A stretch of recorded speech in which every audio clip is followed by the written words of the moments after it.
Bienvenue dans cette capsule. Aujourd'hui, nous parlons d'un sujet que tout entrepreneur aura à vivre un jour ou l'autre dans sa vie, parce que quelle que soit l'activité, vous aurez à vivre un jour ou l'autre une baisse de régime. Rien n'étant figé, puisque nous vivons dans un monde qui bouge en permanence, et la réussite est basée en fait sur des adaptations permanentes. Vous devez bien comprendre ce concept. Nous vivons dans un monde énergétique, donc l'énergie est en mouvement permanent, et comme tout change, le mode de pensée, les habitudes, tout le monde entier change en permanence, tout doucement, mais il change. Et il va falloir, à travers votre activité, pouvoir vous adapter sans cesse pour coller sans cesse à votre marché. À la fin de cette vidéo, vous saurez donc comment faire pour relancer votre business lorsque cela est nécessaire. Alors, les entreprises connaissent des creux et des échecs tous les jours. Alors, ce qu'on entend par échec, bien sûr, le terme exact serait expérience. Un échec est juste une expérience qui ne s'est pas déroulée comme on le souhaitait. Donc ça fait partie en fait du cycle qui se produit lorsque vous vous développez rapidement. Plus vous allez vous développer rapidement et plus il y aura de risques d'échec. Donc vous aurez à vivre des situations qui ne correspondent pas à ce que vous attendiez, en tout cas comme résultat.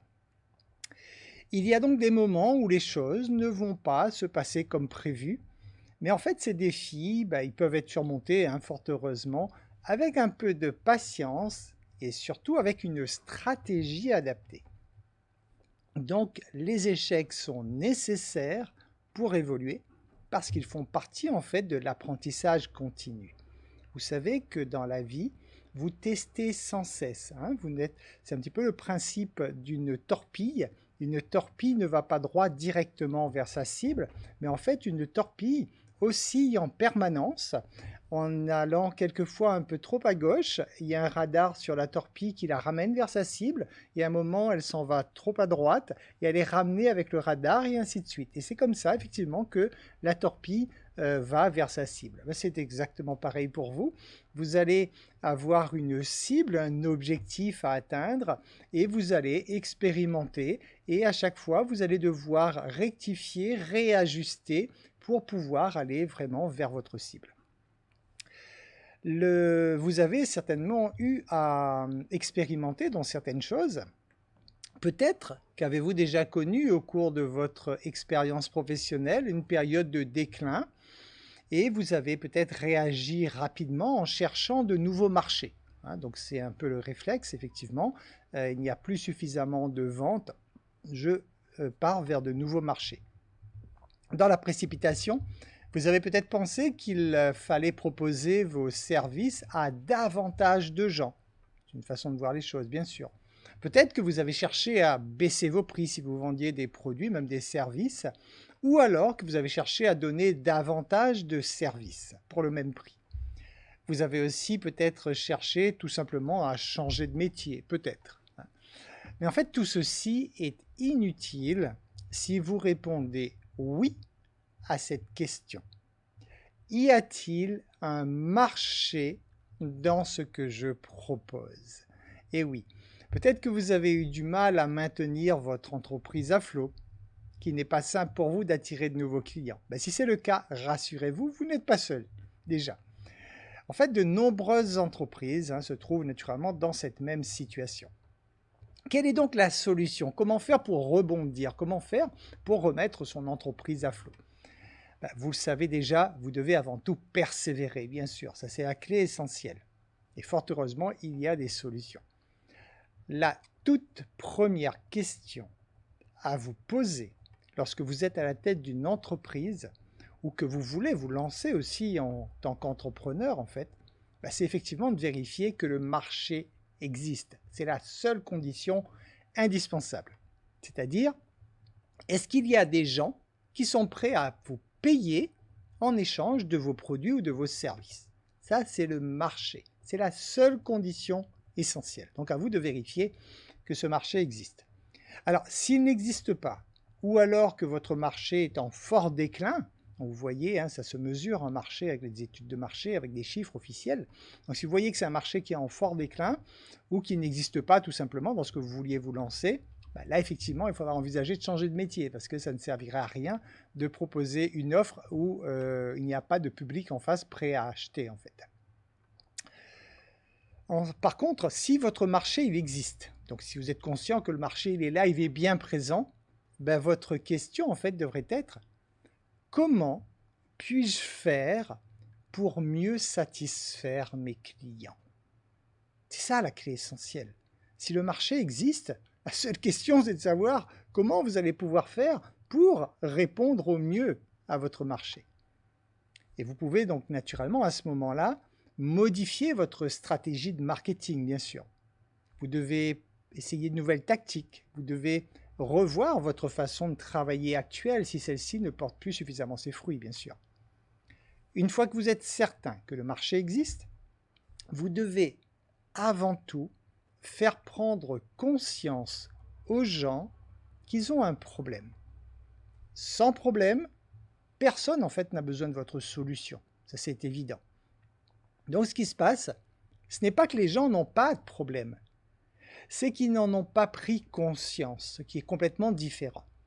Donc, vous ne pouvez vendre qu'à des gens qui ont pris conscience qu'ils ont un problème et que ce problème sera réglé à travers votre produit ou votre service. L'autre point important, c'est de vous concentrer sur l'amélioration de votre produit ou de votre service. Il faut vraiment vous assurer que ce service est le meilleur possible et naturellement surtout qu'il répond au mieux aux besoins de vos clients. Alors même les multinationales se posent en permanence ces questions, rassurez-vous. Ce n'est pas simple de savoir sans cesse ce que désire le client, quels sont ses besoins, comme je vous le disais, d'autant plus que ce besoin évolue et change en permanence. Pour pouvoir répondre au mieux donc aux besoins de vos clients, il va falloir tout simplement obtenir régulièrement des informations de la part de vos clients sur le service que vous leur apportez. Alors ça se fait à travers un questionnaire anonyme que vous pouvez lancer bien sûr pour avoir des informations précieuses sur les attentes de vos clients. Que pensent-ils du service que vous leur offrez? Est-ce qu'ils sont satisfaits? Oui, non? Et surtout dans votre questionnaire, vous laissez une question ouverte où vous demandez effectivement à votre client ou prospect de s'exprimer afin de pouvoir répondre au mieux à ses attentes. À ce moment-là, vous pouvez alors donc envisager de proposer de nouveaux produits ou de nouveaux services, ou alors aussi, vous pouvez changer votre communication. Parce que peut-être que vous avez déjà le bon produit, le bon service, c'est juste que votre façon de communiquer fait que votre client n'a pas pris conscience en fait du bien que vous pouvez leur apporter à travers vos produits. Donc, pensez-y, ça peut aussi être juste un problème de communication. Alors, une fois que vous êtes certain de répondre au mieux aux attentes de vos clients, là, vous mettez en place, en fait, dans un second temps, une stratégie de fidélisation. Vous aurez beaucoup moins d'efforts à faire, naturellement, si vos clients vous sont fidèles, parce que vous comprenez bien que, étant donné que vous avez besoin d'un volant d'affaires permanent, plus vous aurez ce qu'on appelle de la rétention, et donc en même temps, même au niveau de vos clients, c'est-à-dire que plus vous aurez des clients fidèles, moins vous aurez à faire d'efforts pour aller chercher de nouveaux clients. Et en fait, ces clients, en plus de vous être fidèles, souvent c'est eux qui vont vous faire de la publicité, bien sûr, parce qu'ils vont en parler autour d'eux, ils vont parler à leurs proches, et la publicité passera tout simplement à travers eux. Ce que je vous conseille, selon l'activité que vous avez, bien sûr, c'est qu'au lieu d'investir dans de la publicité, ce qui est un choix, bien sûr, c'est rentable d'investir dans de la publicité si vous avez déjà préparé en amont tout ce qui est nécessaire pour cela.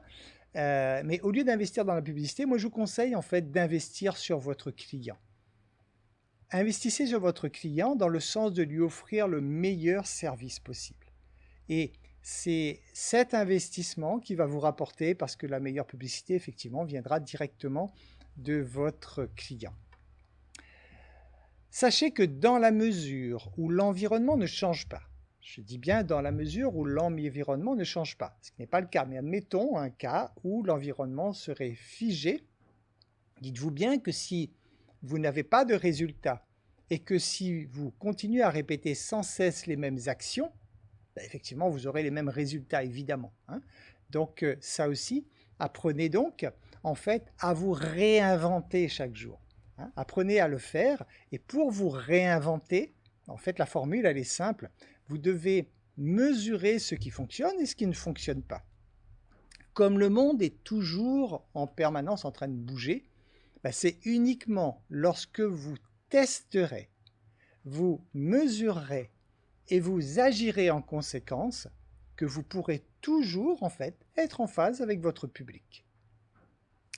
J'espère que ces informations vous seront utiles. Retenez l'essentiel. Vous avez un marché qui bouge en permanence et votre rôle, c'est comme la torpille en fait, c'est de pouvoir suivre ce marché et de coller au mieux à ce marché afin de répondre en permanence aux besoins de vos clients qui évoluent sans cesse. Je vous remercie pour votre écoute et je vous dis à très bientôt dans une nouvelle capsule.